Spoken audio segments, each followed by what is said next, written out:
In this video, we're going to look at literal equations and functions. So we're going to be given some equations and asked to solve them for a specific form of the equation. So let me show you what I'm talking about. Look at this first one. Take a second, pause the video, write this down on your paper. And then let's look at this. It says A equals xy, P equals x plus y, and P equals 7. Find A of x. So you're going to use this line right here to give us a clue of what you're looking for. It says A of x, so that means I'm going my end function, I know I'm done when I'm using this equation, but it only has an x variable in it. So I look at this problem and I realize that, oh, that means I need to get rid of y somehow. So in order to get rid of y, I'm going to use the other equations they gave me. So this equation, P equals x plus y, and P equals 7, I can use those to help me get rid of y. So I'm going to start here.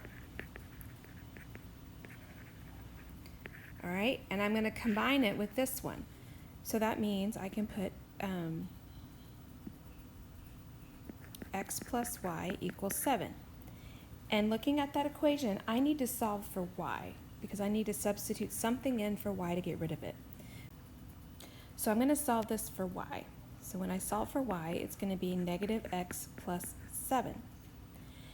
Now I'm going to take that A equation that I'm ultimately looking for, and I'm going to plug in, instead of y, I'm going to plug in this equation that I just found for y.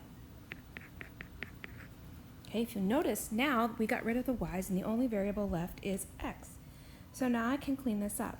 So this is A in terms of x, meaning the only variable is x. And so I can distribute. I have negative x squared plus 7x. And this is my final answer. So you're going to want to box your final answers for me in this class. Notice it's A in terms of x. So we read this as A in terms of x. All right, so what does that mean? That means my A equation only has an x variable. All right, so you got to do this in between work before we get to this final step. So it's a two-step process. Let's try this in the next one.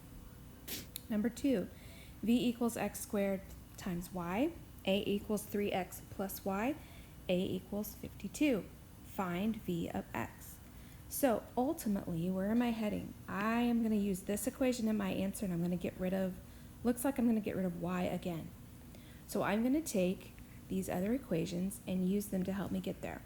So since they're both A equals, I can set them equal to each other.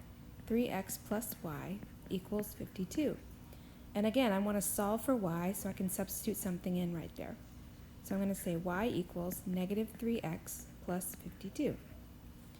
All right, now I can substitute in the v equation.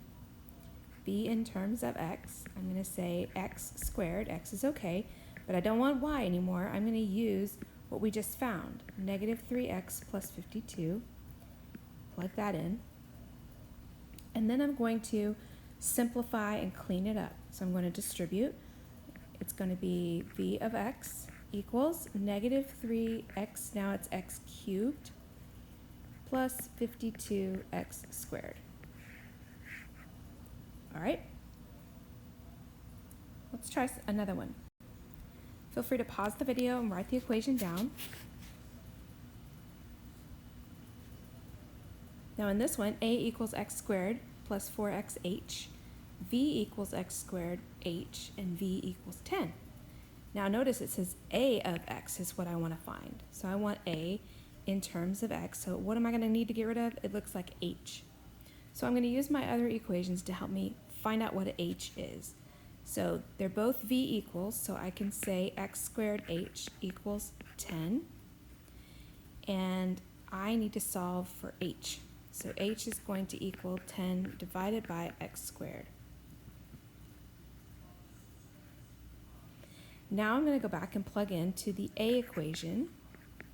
So x squared plus 4x, and I'm going to plug in what I found for h. 10 over x squared. And let's clean this guy up. So now it's going to be A in terms of x.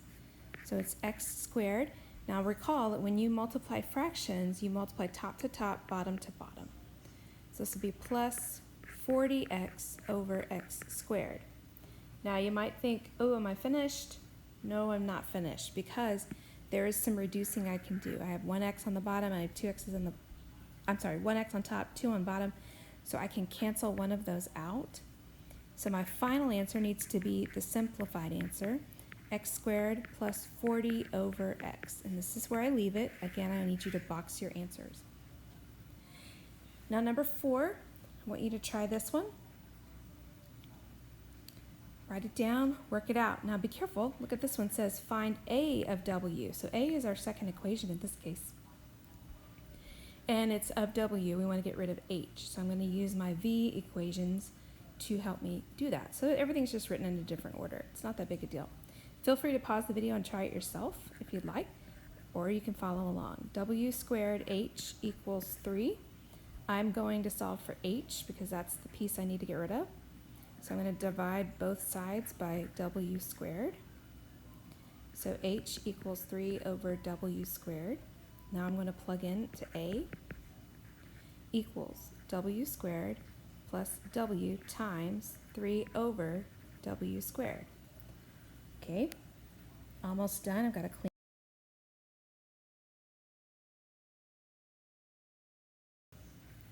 Now the only variables are w, so we're in good shape. So equals w squared plus 3w over w squared. And again, I can cancel out one of those w's.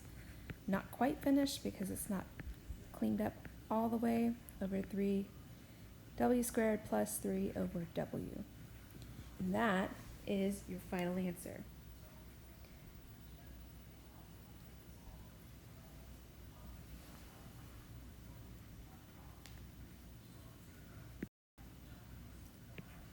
All right, that's all there is to it when we talk about solving literal equations.